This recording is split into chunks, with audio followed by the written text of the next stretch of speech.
Welcome to Between Two Pastries, a not-so-typical nutrition podcast. Nicole and Annie are licensed and registered dietitians. Join them as they discuss hot nutrition topics, challenge popular beliefs, and have a blast doing it. Here are your hosts, Nicole and Annie. Welcome to Between Two Pastries. This is Nicole. Hi, everyone. It's Annie. So today we're going to talk a little bit about heart health. And ironically enough, two things.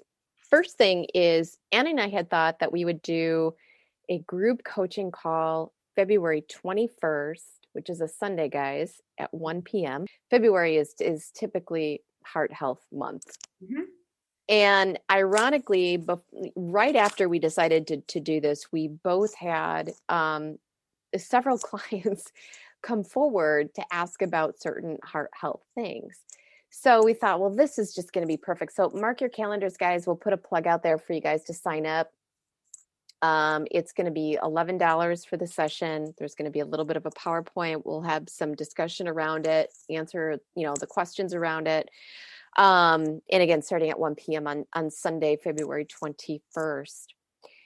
So Annie, I know we both had different clients kind of come forward and bring up some really interesting things. And in our coaching call that we're going to do on the 21st, we're going to get into more specifics around heart health in general, but we found some of this other stuff to be rather interesting, actually. Yeah. I mean, certainly obviously it would be really boring if we just talked at you guys about everything there is to know about heart health. But it's really interesting as I've had, and like Nicole said, a few clients come forward and say, just express concern about cholesterol or blood pressure or even COVID with different things that have gone wrong or potentially are going wrong as it relates to their heart.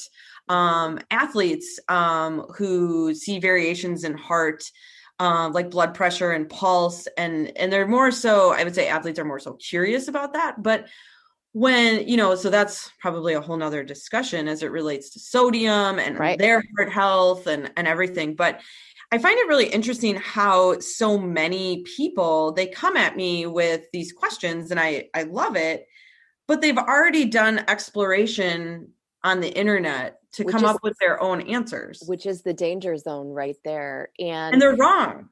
They're totally wrong. I've literally...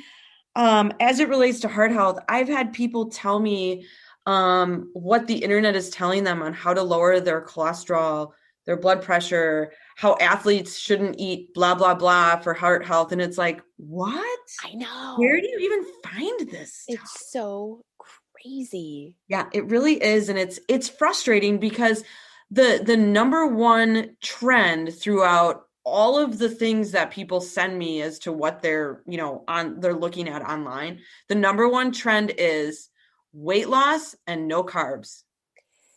Yeah. And those things don't go together. Yeah. That doesn't go together with your heart. It doesn't matter. So bizarre. It's so bizarre. So So I know that one of the articles that was found specifically, the first thing. So this is the other thing that we kind of talked about too, is the perception. So I think that the first thing in the one article had said like cut refined carbs and sugar. So what's really interesting about that, and then I think that this particular client interpreted that as cutting carbs out completely. Yeah, we see that I think a lot though. Just it doesn't even matter if it's heart health. Like people, no one cares. No, don't eat sugar. Okay, well then that's literally everything. Then that's everything. Right. Then it has to be everything. Yeah. Right. Yeah. Or don't eat carbs, and people interpret that as sugar. Right. And so sugar and carbs are like these interchangeable terms. And yet, I mean, you guys can all go back and listen to our carbohydrate podcast. There are simple and complex, and there's times when simple are ideal and complex are ideal. Yep. And it's not a formula and it's not something you have to eliminate. And there's actually less carbs and things than you think. Yeah. So it's just mind blowing. There's so much more to it. It's totally mind blowing. And I think that the one thing that this article was probably trying to say, not so much about the sugar, but what we would consider refined carbohydrate is a lot of times there's more sodium in those. But that's the other fallacy. That's what people don't get. So first off, carbohydrate has literally nothing to do with heart health on some Nothing. levels. And we'll talk about some of those other things on February 21st, guys, for that heart health talk. But that is what's so fascinating about it is that. Well, let's put it this way. Carbs don't have a negative effect. Well, yeah, that's the thing, though. That's the thing. It has nothing to do with the heart. Zero. I know. It's just I know. It's really crazy. But then, okay, Nicole, on the flip side, now we're going to have the fat activists coming at us saying, yeah, and that's why I have coconut oil at every meal and I eat all the red meat. And because you've got the keto and paleo enthusiasts coming out and saying, my cholesterol has lowered and my blood pressure has lowered and my heart is the healthiest it ever has been since I started eating fat. Right. Saturated fat. It doesn't make sense. Yeah. Agreed. Yeah, it's super frustrating. And the other thing that people like in those situations, so typically what happens is that people in those situations go from one extreme to the next. Right? Are they just telling themselves that their cholesterol is better? Or are they actually seeing improvements? Because we've known forever that saturated fat directly impacts our heart. Right. So if it's out of balance, if it's out of balance, so that's what's really important. 80% of your diet coming in as saturated fat, as so many people decide, like willingly choose to do diets that do that, like paleo and even keto and stuff like. And there's a whole push for healthy fats. I get that. I for sure get that. But inevitably you're eating more saturated fat, period. Oh yeah. Hands down. There was that whole early 2000s, mid 2000s where coconut oil was the hottest thing in the world. And it's a saturated fat that was touted for heart health. And I always found that to be mind blowing. I know. Like, I wish I had an article that I could just pull up right now that I saved of like with the headline, like coconut oil reduces, incidence of heart attack. Like, I know it's out there. And it's not like, I have not seen a huge push for it anymore. I think it got blasted quite a bit, but there's still a lot of people where that's all they use for oil. That's what they, like they're so into it. Right. I know. Good option as another oil, but I wouldn't say it's like, it's not improving your heart. So that's another, hands down will absolutely positively not do that. And I think that the only time that I've ever recommended that as a possibility is when you're vegan and you take in no saturated fat and you actually need saturated fat in your diet. We have to. Yeah, you do. We do need it. Yep. And that's okay. And so if you're going to have or be vegan and need to add any, that would be quote unquote a vegan source of saturated fat. But, as far as it actually helping your heart, no, not so much. And just to reiterate, Nicole is 100% accurate. You need to consume saturated fat. You have to get a little bit of it every day. The other piece, and I know we're probably playing whack-a-mole here a little bit, but like you need carbs. Carbs are not going to affect your heart negatively. You need some saturated fat. However, obviously too much we know is not a good thing, and the form can matter. Sure. But then like we talk about cholesterol, and I think that's another thing that people don't realize. Our body generates cholesterol on its own. Absolutely. No matter what we eat. So that's why there's that genetic component to cholesterol. And some people can eat the best in the entire world, follow all the heart healthy guidelines and all the things, and they still might have high cholesterol because they have a genetic predisposition. So some of this stuff is just who we are. And we got to say, it's okay. I don't need to go from 0 to 100 with my diet. Yeah. you can start to make maybe small changes or whatever. And I always love telling people that shrimp has the highest level of cholesterol in any food. Yeah. Because I think people don't realize that there's no fat in it. Right. And people, I think, associate fat and cholesterol. I think you're right. I think those you're are right. two different things. Right. Completely two different things. Yeah. Two different things. Yeah. And so shrimp, fun fact, has the highest amount of cholesterol. Right. And shrimp is a fat-free food, good protein. It's good. Right. All around, but right. So it's interesting, everyone wants to take out red meat when they eliminate cholesterol, and that isn't always our best choice. And you go down that avenue of athletes, that could be one of the worst choices for them to remove. Yeah, absolutely. Take out that iron and performance hits the pot. Yep. So then it's this balancing act. And unfortunately, when you guys go online to find nutrition information, you're getting extremes. You're getting all or nothing thinking in those articles. Absolutely. And they're not tailored to individuals. No, they're not at all. They're not at all. Right.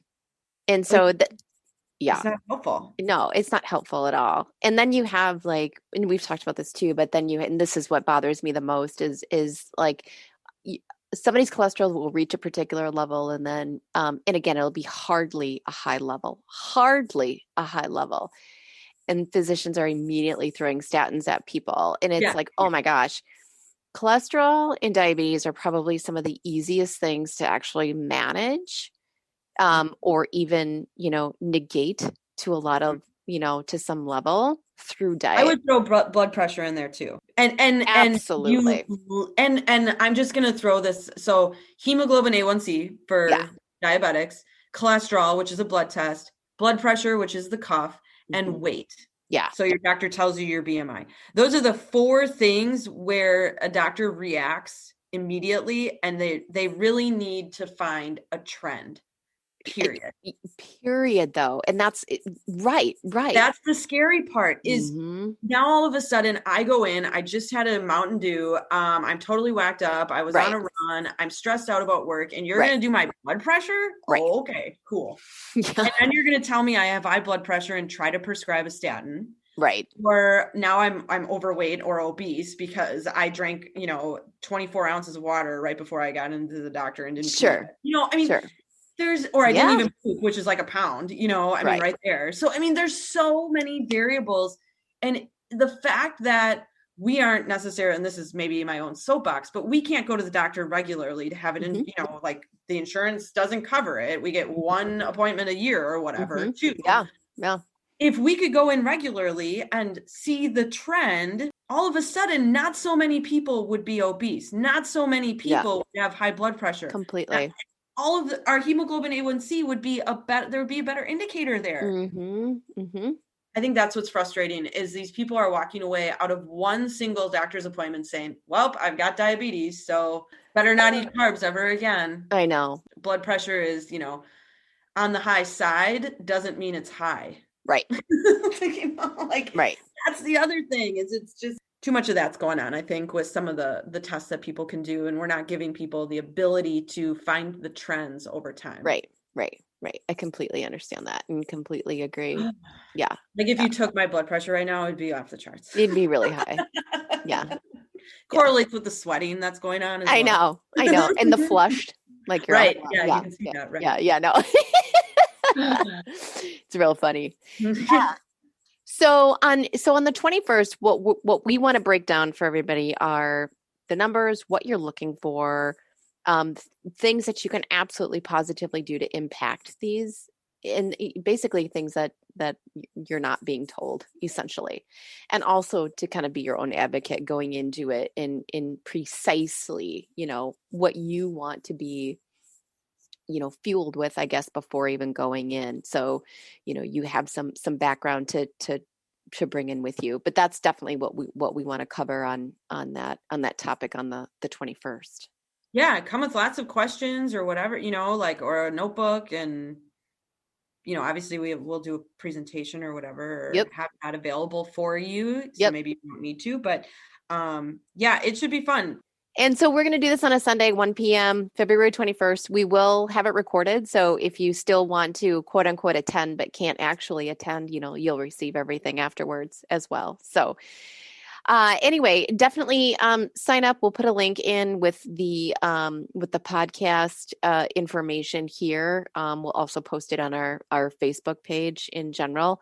But yeah, $11, guys. Come and join us. Have some conversation. Hopefully, you'll leave with a few nuggets of helpful information, or at least perspective. As always. Bye, everyone. Bye. Have questions you want to hear discussed on the show? Find us on Facebook or visit betweentwopastries.com and drop us a line. Want to support the show? Find us on Patreon for exclusive content. If you love the show, find us on iTunes or your favorite podcast platform. Hit the subscribe button and leave us a review.